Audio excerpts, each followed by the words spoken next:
Bonjour, bienvenue dans cette deuxième vidéo. Aujourd'hui on va apprendre toute la syntaxe de base de Python, on va apprendre tout le langage, en tout cas les grosses bases du langage qui vont vous permettre à l'avenir de faire des scripts. On va pas rentrer trop dans le détail, je vous inviterai à, si vous voulez aller plus loin, d'aller voir des cours sur internet, il y a plein de tutos, il y a des gens vraiment très talentueux qui font ça. Donc, nous, ce que l'on va faire, c'est que on va voir vraiment toute la syntaxe de base et tout ce qui est important de voir. Donc, on va commencer directement dans le sujet. On va rentrer dans le vif du sujet. Donc, on va voir ce que l'on appelle les variables. Les variables, c'est quoi? En fait, ce sont des conteneurs d'informations, en quelque sorte, qui sont capables de contenir plusieurs types d'informations. Donc, première chose, bon, alors si vous voulez annoter, donc ça c'est quand vous voulez marquer un truc dans votre programme sans que ce soit lu par le programme, vous mettez un petit dièse devant et ça va, le programme ne va pas le lire. Donc, une variable c'est quoi? En fait, du coup, comme j'ai dit, c'est un conteneur, donc qui peut posséder le nom que l'on veut. Hein, donc moi, je l'appelle myVariable ici. Quand on écrit une variable, il est interdit d'utiliser des caractères spéciaux, ce genre de choses. Voilà, il y a égal, $, les accents, le tiret, voilà, tous les caractères un peu spéciaux, c'est interdit de les utiliser. Vous avez le droit aux majuscules, comme ici, ou à un underscore, comme ceci. Vous n'avez pas le droit à grand chose de plus, vous avez le droit également aux chiffres, hein, on peut écrire ça comme ça fonctionne. On évite de mettre des majuscules en début de variable, parce que c'est une convention de programmation qui est que et encore ça dépend de certains langages, parce qu'en C#, je sais que ça se fait pas mal, mais on met pas de majuscules devant les variables, parce que on considère que c'est pour les classes. On en parlera peut-être pas, je vous inviterai à... Je ferai, de toute façon, à la fin de toutes ces vidéos, je ferai une liste de tout ce qui peut vous permettre d'aller plus loin, et ce qu'il faut voir pour aller plus loin, voilà. Donc, myVariable, donc il y a plusieurs types de variables. La première, qui est l'une des plus simples à comprendre, enfin la plus simple, la plus basique on va dire, c'est la boolean, qui s'écrit soit true, soit false. Donc en fait c'est du binaire, hein, donc true ça veut dire 1 et false ça veut dire 0. Hein. On peut également écrire ça comme ça, c'est un peu le même principe, mais voilà, true ou false. On verra à quoi ça sert tout à l'heure, il n'y a pas de problème, ça va pas être trop compliqué. Donc ça c'est les booleans. Ensuite il y a les floats. Donc les floats c'est quoi? Mince. Donc, les floats c'est quoi? C'est tout simplement 10.5, donc c'est des chiffres à virgule, des nombres à virgule. Donc 10.5 c'est de la notation anglo-saxonne, donc on met un point, pas une virgule. La virgule sert à d'autres choses pour la syntaxe, donc on verra tout à l'heure également. Les integers. Les integers, là c'est un chiffre sans virgule, donc 10 tout court. Il y a du coup les strings. Donc les strings c'est quoi? C'est juste du texte. Donc on peut l'écrire de deux manières différentes. La première avec des guillemets, la deuxième avec des ah mince, j'ai perdu le nom. Bon voilà. La deuxième avec une seule guillemets. Avec des apostrophes, voilà, c'est ça. Avec des apostrophes. Et la dernière, qui est donc en fait les listes, enfin la dernière, en fait c'est pas du tout la dernière, il y en a d'autres, mais on va s'arrêter sur les listes. Je pense que c'est tout ce qu'il y a à savoir. Donc les listes, elles peuvent contenir alors tout ce que l'on veut. Donc à ce moment-là, vous voyez, on met ce que l'on veut. Donc là, en l'occurrence, je mets des integers dedans. On met une virgule pour séparer chaque integer. Hop. 56, etc. D'ailleurs, même, je vais mettre 3 ici pour tout à l'heure, ça va nous servir. Donc, il y a une chose à comprendre également en Python, c'est qu'on peut mettre autant de space, enfin, autant d'espace que l'on veut. Bon, alors, on fait jamais ça, mais... Oups, qu'est-ce que je fais? Je fais n'importe quoi. On peut mettre autant d'espace que l'on veut. Python le prend pas en compte, vous pouvez même ne pas en avoir ici, ça pose pas problème. C'est juste pour vous, pour que vous y retrouviez mieux, ça vaut le coup peut-être de faire attention un petit peu à ces espaces, ça peut rendre votre code plus lisible. Si vous voulez aller plus loin, je vous invite à aller voir les dictionnaires sur internet, on en utilisera peut-être dans dans les premiers scripts que l'on va faire, mais voilà, je pense que ça vaudrait le coup d'aller voir. Donc tout ça, c'est les types de variables qui vont nous servir tout le temps. Dictionnaire aussi, mais j'ai pas envie de vous perdre avec ça pour le moment. On verra ça plus tard. On va voir un petit peu chaque utilisation de tout ça. Bon, le boolean, je pense que l'utilisation peut être un peu floue au début parce que on ne sait pas à quoi ça sert, mais bon, l'integer, float, etc., string, ça fonctionne. Sachant que il y a un truc aussi à noter, c'est que si j'écris ça, et ben le 50 ici, c'est pas un integer, c'est un string. Parce que du coup, il est entre deux guillemets, et du coup, c'est considéré comme étant un string. Voilà, alors je vérifie juste tout à l'heure parce que j'ai fait une vidéo et il n'y avait pas de son, du coup j'ai un peu dégoûté. Donc c'est juste vérification. Ok. Donc ça c'est les variables. Je fais un tour assez rapide dessus parce que y a pas besoin d'aller plus loin que ça, je pense. Hein. Je pense que c'est vraiment suffisant. De toute manière, vous allez apprendre à vraiment être... Enfin, vous allez vous familiariser avec tout ça parce que on les utilise tout le temps, c'est la base même du langage de programmation. On va voir maintenant comment on peut appeler, à quoi servent ces variables. On va utiliser donc une fonction qui s'appelle print, qui est une fonction qui est intégrée à Maya, à Python, pardon. Et en l'occurrence, ça permet, alors ça n'a aucun intérêt en termes de programme, ça n'apporte rien. C'est seulement pour le développeur en fait, hein, c'est de la visualisation. Enfin, dans certains cas, parce qu'en fait, au début, vos programmes vont ressembler à des CMD s'ils sont externes à Maya. Et encore que même dans Maya, vous voyez, ça c'est vraiment une... c'est aussi un CMD comme ça, avec un truc de commande. Donc ça permet en fait de renvoyer quelque chose dans cette commande. Alors là, on voit qu'on l'a là. Et donc j'utilise Visual Studio Code parce que c'est le meilleur. La dernière fois, j'en avais parlé vite fait. Vous avez soit Visual Studio Code, soit Notepad, qui sont, je pense, les deux que je conseille. Mais je vous conseille quand même Visual Studio Code pour une raison très simple, c'est que je peux lancer le programme en appuyant sur CTRL F5 et donc faire des tests. C'est vachement pratique. Ça sera pas utile quand vous ferez des scripts Maya parce que la librairie Maya, le programme ne la connaît pas. Mais dans le cas pour faire des tests de Python et tout, c'est vachement bien. Donc, le print, c'est quoi? C'est tout simplement quelque chose qui va return salut. Vous voyez là, dans notre commande, ça a lancé le programme, on voit que ça l'a lancé, machin, et ça a exécuté, et ça a lu cette ligne qui est print salut. Ce que je peux faire, c'est lui dire, printe-moi ma variable. Hop. Et ça va me printer, vous voyez, ceci. Donc ce qui se passe, c'est que ma variable, vous voyez, je l'ai modifiée à chaque fois. À chaque fois que je la réassigne, en quelque sorte, et ça vient écraser ce qu'il y avait avant. Donc vous perdez les anciennes informations.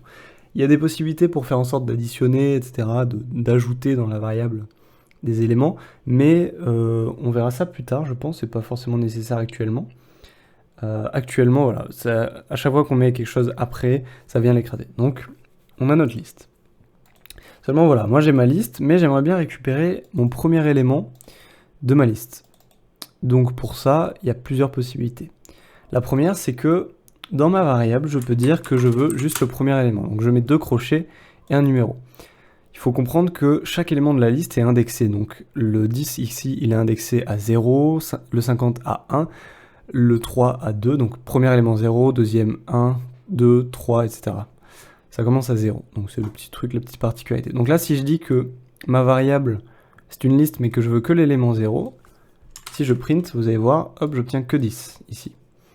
Je peux mettre ça également ici, juste après ma variable.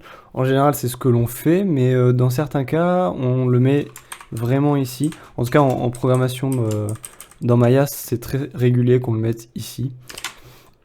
Donc le 0, je peux aussi récupérer le dernier élément en mettant -1. -1, ça correspond à la fin de la liste, le premier élément, du coup, avant la fin de la liste.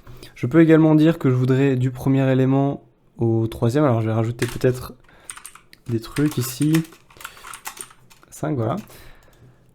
Donc là, j'aimerais récupérer du premier jusqu'à l'avant-dernier, donc je peux faire, ou du premier jusqu'au dernier, donc je peux faire 1 jusqu'à 5, jusqu'à infini avec 2 petits points ici.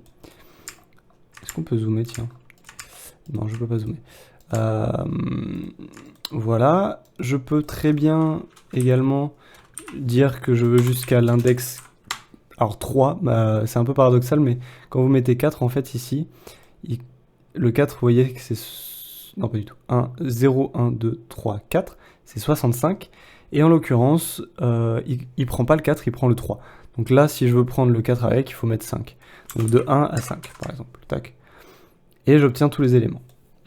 Dans le cas où je veux récupérer qu'un seul élément, par exemple l'élément à l'index 4, on voit que la liste elle disparaît, il n'y a plus les crochets, on n'obtient qu'un seul élément. Donc ça c'est hyper cool aussi, c'est important de bien noter ça parce que ça va changer beaucoup de choses. Donc voilà comment on navigue dans une liste, c'est assez simple, c'est juste on navigue à travers des index, il n'y a rien de compliqué. Oui, et du coup on peut aussi dire que je veux tous les éléments du début jusqu'à 5, en mettant 2 points jusqu'à 4, pardon, parce que du coup ça... Ah, celui-là comprend... Attendez, non, ok, jusqu'à 4 du coup, voilà. Donc là je vais faire ceci, vous allez comprendre. En fait, j'aimerais print chaque élément de ma liste individuellement. Donc je le note comme ça, donc on voit qu'il y a 1, 2, 3, 4, 5, 6, 7 éléments, donc on va s'en rajouter une petite ligne pour vous montrer une erreur. Hop, voilà, là qu'est-ce qui se passe? List index out of range. Ce qui se passe, c'est qu'on essaie d'appeler un élément qui n'existe pas. Donc il cherche à l'index 7, il trouve rien, donc il me dit que c'est pas possible. Donc voilà, donc là on a toutes nos... Donc on le vire et on reste à 6. On voit qu'ici on a toutes nos integers qui viennent d'être return de nos éléments de liste. Mais par contre on se retrouve avec un programme qui est archi moche, hein, ça faut pas faire. Parce que la programmation, le but, c'est de faire des choses, d'automatiser des choses qui sont répétitives. Enfin, en tout cas, dans le script, c'est automatiser des choses qui sont répétitives. Donc, on va pas commencer à se répéter dans le programme, ça n'a pas de sens. Et de toute manière, quand quelque chose se répète dans un programme, c'est que vous pouvez faire d'une autre manière. Donc, nous, ce que l'on va faire, c'est que l'on va faire ce qu'on appelle une for loop. Donc, loop. Donc, for. Donc, je vous l'écris comme ça. Et je vous explique la syntaxe. For each int in my variable, hop, 2 points, et print, j'arrive pas à écrire, ok, print each int. Qu'est-ce que je suis en train de faire? Donc qu'est-ce que ça veut dire tout ça? Donc la for loop, en fait, elle va venir lire, prendre chaque élément dans une liste, par exemple. C'est pas nécessairement uniquement dans des listes, hein, faut bien voir ça également, mais en général on l'utilise pour naviguer dans les listes, hein, c'est quand même l'utilisation la plus probable, et encore que. Donc ici, il va d'abord prendre l'élément 1, me le printer, là l'élément 50, le 0, le 1, le 2, le 3, machin, individuellement, et à chaque fois il va changer d'index. Donc si je fais print inch int, on va voir ce qui se passe. Ça me les print individuellement. Donc juste pour revenir sur la syntaxe, c'est for. Ici on met le nom d'une variable qui peut s'appeler Patrick, elle peut s'appeler Jean-Pascal, on s'en fout. Moi je l'appelle each int par convention, je me suis imposé un petit peu parce que je trouve ça plutôt pas mal. Je sais que quand il y a each devant, c'est que je suis dans une for loop et je me trompe pas, c'est beaucoup plus clair je trouve. Et en plus de ça on peut dire bah, qu'est-ce qu'on regarde, parce qu'en fait ça peut arriver que on soit avec une autre loop dans une loop, dans une loop, dans une loop, dans une loop, etc. Et que du coup, ça puisse être un peu plus compliqué, enfin, qu'on s'y retrouve un peu moins. Donc, j'aime bien marquer each int. Enfin, each int ou each element, each machin, pour chaque truc, quoi. Et ici, on met la variable qui est donc ma variable, qui est une liste. Voilà, donc on pourrait avoir également... Bon, on va voir après ça. Mais voilà. Du coup, ça va me printer, ça va rentrer en gros chaque index dans cette variable, et quand on va la printer, bah, du coup ça va nous return tout ce que l'on a là. Voilà, donc c'est pas hyper compliqué à comprendre, enfin j'espère. C'est un truc qui va vous servir tout le temps, qui est indispensable. Vous pouvez très bien faire sans, mais je pense que c'est pas cool. Vous allez faire des programmes qui font 500 lignes alors que vous pouvez en faire avec 30 lignes, hein, j'ai déjà vu ça. Et ça rend un peu fou quand... après, voilà, quand tu sais pas, c'est vrai que tu peux pas imaginer, mais... donc ça, apprenez à l'utiliser, ce sera super important. Il y a une autre loop qui s'appelle la while loop, que l'on va pas voir ensemble, parce que... oula, je vais éternuer. Parce que c'est un poil dangereux. Elle est vachement bien aussi, je l'utilise assez peu. J'ai vraiment éternué, c'est horrible. Ok. Moi, je l'utilise assez peu. Mais en fait, la syntaxe, c'est while my variable, ou non, my condition, je sais pas. En fait, on met ici, normalement, on a une condition. En gros, l'idée, c'est que print... oui. En gros, l'idée, c'est quoi? Bah, c'est tout simplement que tant que la condition, qui ici est une booléenne, est activée, et ben ça tourne en fait en boucle. Sauf que c'est un peu dangereux parce que vous imaginez bien que du coup, si là je fais rien pour désactiver ma condition, enfin pour désactiver ma while loop, et bien tout simplement on va se retrouver avec une boucle infinie et ça peut faire crasher votre Maya et dans certains cas si vous faites des gros programmes avec des grosses opérations, faire crasher votre PC. Donc il y a toujours beaucoup de sécurité à mettre, donc je vous invite à pas l'utiliser pour le moment. Apprenez à bien programmer avant de l'utiliser parce que faut pas passer à côté d'une erreur, quoi. Ça serait un peu dommage. Donc très bien, on a ici une for loop. Je pense que... Ah oui, alors juste, je vais aussi vous montrer un truc, c'est que si jamais on est dans le cas d'un string, il va me printer chaque lettre individuellement, parce qu'il considère que c'est comme une sorte de liste. Donc il faut faire attention, parce que si vous voulez faire, dans Maya, ça peut arriver que vous fassiez une loop, mais qu'en fait, au final, vous vous retrouviez qu'avec un élément qui n'est pas dans une liste, que ça vous fasse pas ça, parce que ça m'est déjà arrivé quelques fois. C'est un peu bête, mais ça m'est arrivé quelques fois. Donc il y a des sécurités qu'on peut faire. On va pas y venir dessus parce que bon, on s'en carre un peu pour le moment, mais voilà. On garde notre variable ici et on va prendre ce qu'on appelle les conditions. Donc les conditions, ce sont quoi? C'est en fait... alors je vous montre une autre manière de faire des annotations, c'est de mettre 3 guillemets, donc 6 guillemets au total. Et là, ça vous permet de faire des annotations sur plusieurs lignes. Donc il y a if, elif et else. En gros, qu'est-ce que c'est? On va dire, en fait, on va comparer des choses.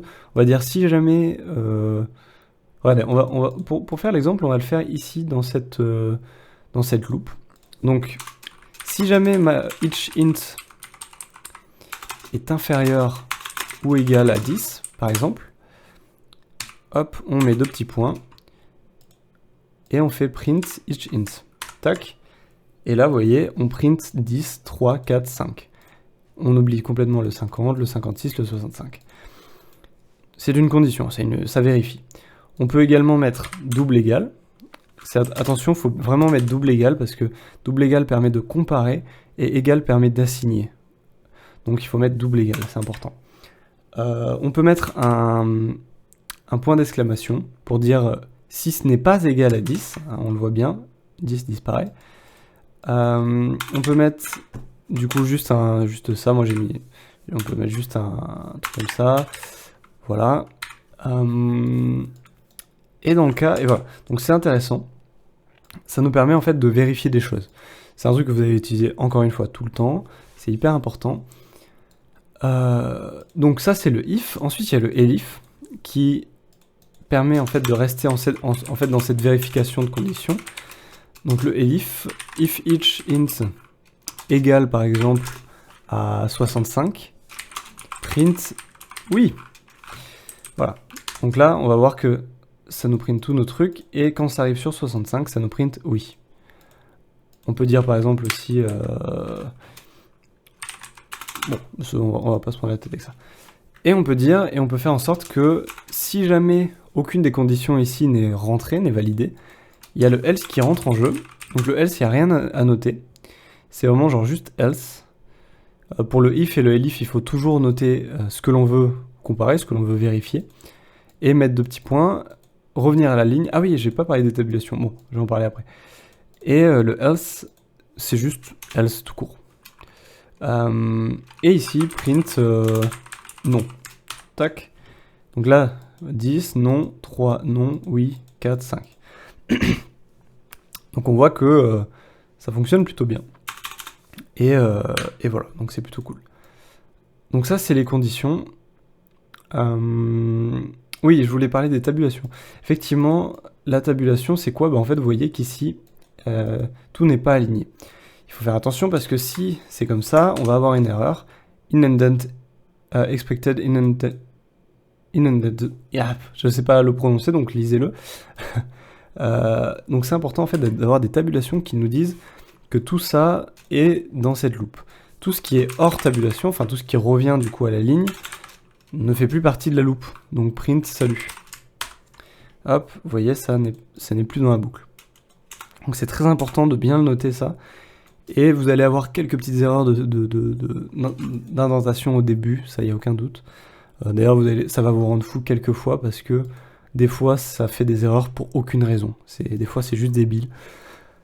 On n'y peut rien, c'est comme ça, c'est le langage de programmation qui peut être un peu capricieux parfois. Donc là on a fait notre première loop qui est une sorte de petit programme en quelque sorte. Maintenant j'aimerais... alors juste, on va revenir sur la condition if... donc ici on a une variable qui va être salut. If s in var par exemple, print ok. Donc là on va juste désactiver tout ça et on voit que ça me print ok parce que il y a s in var. Donc il y a s qui est contenu dans le string salut. Maintenant ce que l'on va voir c'est un truc qui s'appelle les fonctions logiques. Alors j'ai trouvé ça, c'est peut-être... Moi ça me parle, mais parce que je sais pas. Si vous avez fait de l'électronique, vous allez comprendre ce truc-là. Je vais quand même vous en parler parce que c'est hyper important. Les fonctions logiques, c'est un truc d'électronique en fait qui fonctionne en binaire. Qui fonctionne en fait avec des booléennes en fait. C'est vraiment ça. Et l'idée c'est que ça vient vérifier ce qu'il y a en entrée. Et en fonction de ce qu'il y a en entrée, ça sort 0 ou 1. Par exemple pour la AND que l'on a là, ce qui rentre en A et en B, en fait, ok, alors je vais reformuler. Par exemple, s'il y a 1 qui rentre en A et 0 qui rentre en B, il n'y a rien qui sort ici en Y, du coup. S'il y a A qui rentre en 1 et B qui rentre en 1, ça sort 1. Voilà. Donc en gros, pour que ici sorte 1, il faut qu'il y ait toutes les entrées qui soient à 1. On peut en avoir plein, on peut en avoir 14 si on veut. En fait, il faut imaginer ça comme une multiplication. C'est-à-dire que 1 fois 0, 0. 1, 1, 1, 1 fois 0, 0. Par contre, s'il y a tout qui a 1, 1, 1, 1, 1, 1, 1 fois 1, enfin 1 fois 1 fois 1 fois 1 fois 1 fois 1 est égal à 1. Donc bon, je vous explique pas ce que c'est qu'une multiplication, vous connaissez. Mais voilà, je pense qu'on peut voir ça comme une multiplication, c'est en binaire en quelque sorte. Il y a la OR. Alors en réalité il y en a plein, il y a des NAND, des NOR, des XOR, bon il y en a vraiment une pelletée. En l'occurrence la OR,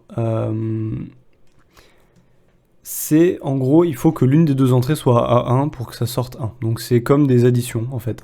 Si c'est 1, ça va si par exemple A est à 1 ça va sortir, et B à 0, ça va sortir 1. Si les deux sont à 0, ça va sortir 0, mais quand l'une des entrées est à 1, ça sort 1. Et la note qui inverse juste le résultat, donc là quand il y a 1 qui rentre ici, ça sort 0. Du coup, pareil pour les NAND et les NOR, c'est juste not OR et not AND. En l'occurrence, si jamais ici... si jamais ici il y a 1 et 0, ça va sortir 1, et s'il y a 1 et 1, ça va sortir 0. Ça inverse juste le résultat en fait, donc c'est pas compliqué. Donc les trois à retenir c'est AND, OR et NOT, qui sont vraiment suffisantes. Pourquoi je vous parle de tout ça? Parce que du coup, on va l'appliquer ici. If s in var AND z une var. Donc si jamais il y a S et Z dans cette variable, dans ce string, eh bien ça va me print OK, sinon ça va me print no. Donc là ça me print non parce qu'il n'y a pas Z en l'occurrence. Si je mets A, bon vous avez compris le principe, ça me sort OK. Si ici j'ai OR et que je reviens sur ce truc là, je remets Z, ça va me sortir OK. Hein, si j'ai Y, ça va me sortir 0, vous avez compris le principe. Ça va être utile aussi, hein, je pense que ça va être vraiment utile. Vous pouvez en mettre à la pelletée à la suite. Hein. Or, machin, égale var, hein, par exemple. Voilà, bon. Ça, vous pouvez en mettre des milliers, ça ne posera jamais de problème. Voilà, donc là concrètement je vous ai montré donc, les conditions, je pense qu'on a à peu près tout vu sur les conditions, je vois pas grand chose de plus, je vais virer ça, et je vais revenir sur cette loupe. Je suis content de ma loupe, elle fonctionne, on peut même imaginer que c'est presque un petit programme, hein, carrément. Seulement voilà, maintenant j'aimerais que quand je lance mon programme, bah, ça lance pas directement ma loupe, j'aimerais pouvoir dire bah, lance-toi quand je te le demande en fait. Donc on va faire ce que l'on appelle des méthodes. Donc ma méthode, pareil on met le nom qu'on veut avec ce que je vous ai dit en termes de syntaxe. La petite tabulation pour dire que tout est contenu dans cette méthode. Tout ce qui est donc hors tabulation, enfin en tout cas, ça peut arriver que ça soit comme ça. Donc tout ce qui est ici du coup sera pas dans la méthode. Faut voir en fonction des lignes, hein, faut regarder genre comment s'alignent les choses. Mais voilà, tout ce qui est tabulé comme ça font partie de la méthode. Important à noter. Donc là, j'ai ma méthode. Donc là, si je lance mon programme, on voit qu'il ne se passe plus rien. La raison, elle est très simple, c'est que il faut que j'appelle ma méthode. Donc pour l'appeler, c'est très simple. Hop, on écrit avec des petites parenthèses. En fait, c'est exactement pareil que le print, comme je vous ai montré tout à l'heure. C'est une méthode avec des petites parenthèses. C'est juste ça se colore parce que c'est une méthode de base de Python. Donc là, si je fais ça, hop, ça fonctionne, ça lance ma méthode. Donc c'est cool. Ça, c'est un truc que vous allez faire, parce que vous allez faire plein de fonctions comme ça sur un script, et les appeler certaines fonctions dans d'autres, etc. Donc ça va être plutôt intéressant. Voilà. Donc ça, c'est comment appeler une méthode. Maintenant, on va aller un peu plus loin. Donc là, on voit que ce que je cherche, c'est dans chaque integer dans myVariable. Donc cette variable, c'est celle-ci. En l'occurrence, elle est appelée avant la méthode. Hein. Si jamais la méthode était ici, toc, ça ferait une erreur. Oui, non, pardon, excusez-moi.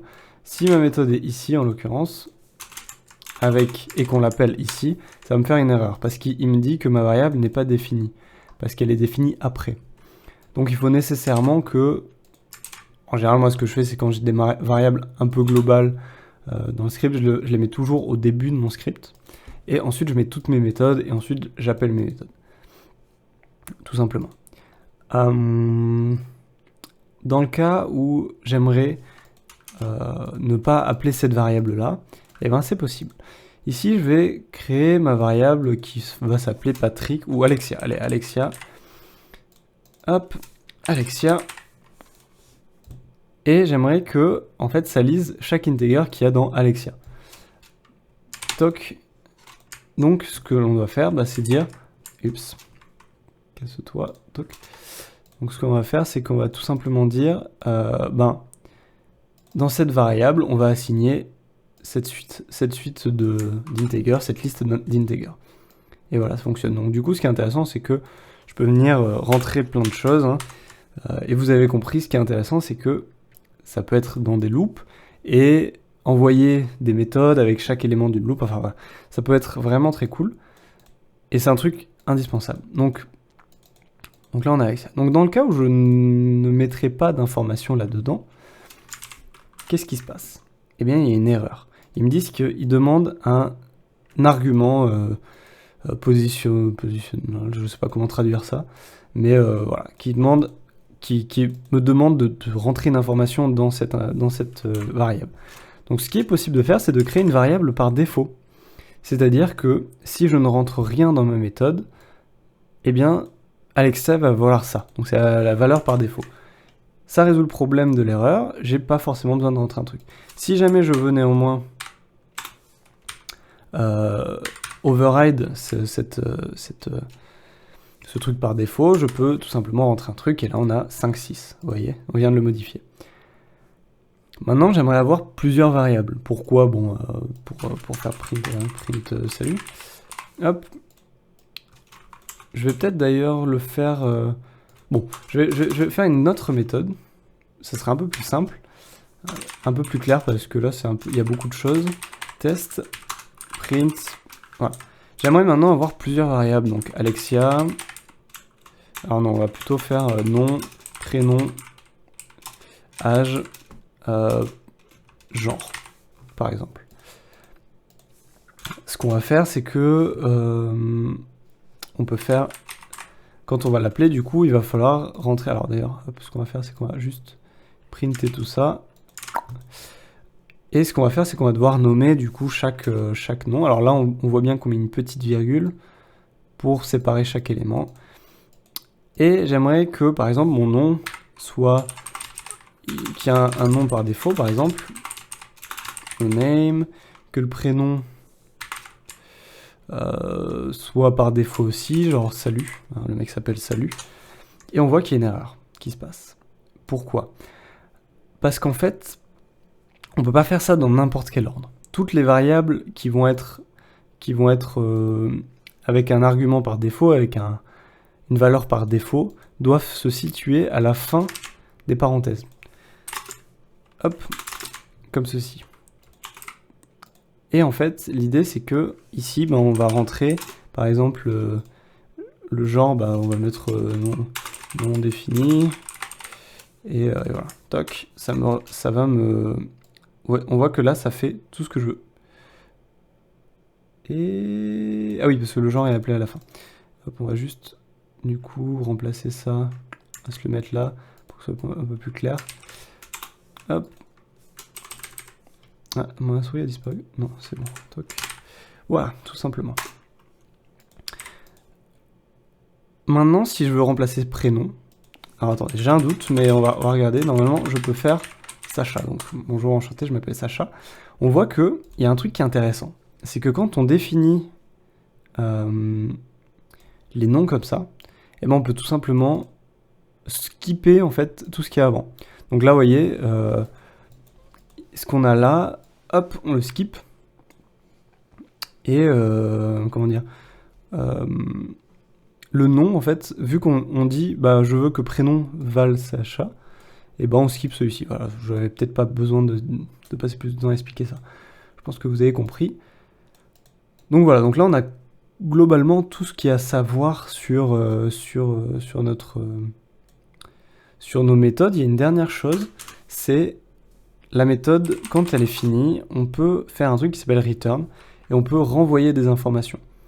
L'idée c'est que, par exemple, si je veux renvoyer l'information nom, donc la variable, je peux renvoyer plein de choses, hein, mais là je vais juste renvoyer nom, par exemple, et que j'appelle test, on va voir qu'il n'y a aucune différence, il ne se passe rien. Par contre, si je rentre mon test dans une variable, et que ensuite je print cette variable,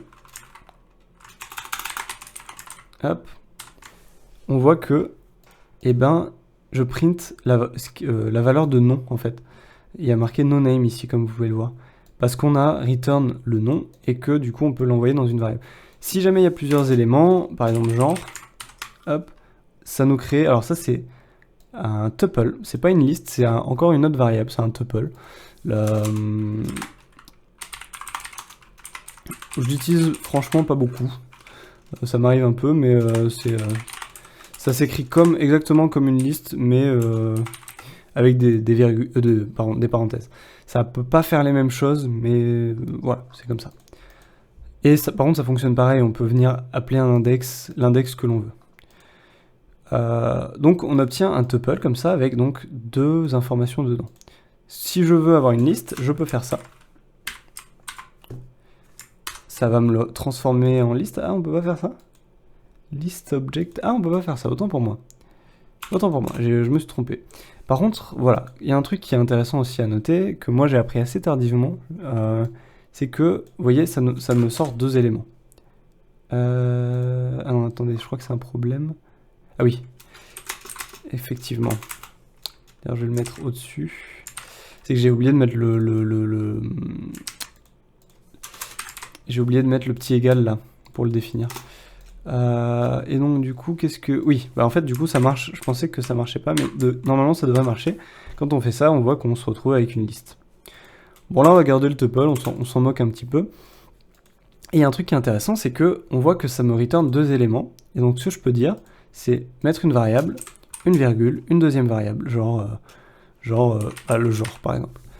Et donc si je fais print var et print genre, on voit que dans chaque élément, dans chaque variable, eh bien, il y a une valeur qui a été mise.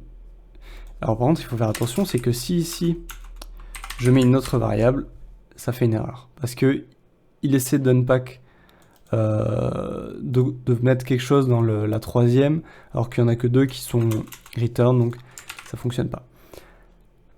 Il y a... Alors, on va pas en parler parce que malheureusement, je sais pas si je l'ai dit à la précédente vidéo, mais le Python qui utilise Maya est un Python 2.7, je crois, 2.7.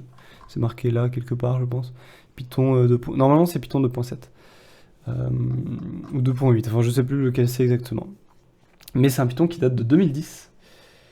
Aujourd'hui, on est à 3.8, un truc comme ça. Donc, on a quand même bien changé. Hein. Le langage a beaucoup changé. Et il y a des choses que l'on ne peut pas faire en Python 2.8 qu'on peut faire en Python 3.0. Par exemple, en Python 3.0, enfin tout ce qui est au-dessus de 3, en Python 3, eh bien, le print, on est obligé de mettre des parenthèses, alors qu'en Python 2, les parenthèses ne sont pas nécessaires. On peut les esquiver. Vous voyez, ça fonctionne. Par contre, si je le fais sans parenthèse ici, il va me dire que ça ne fonctionne pas.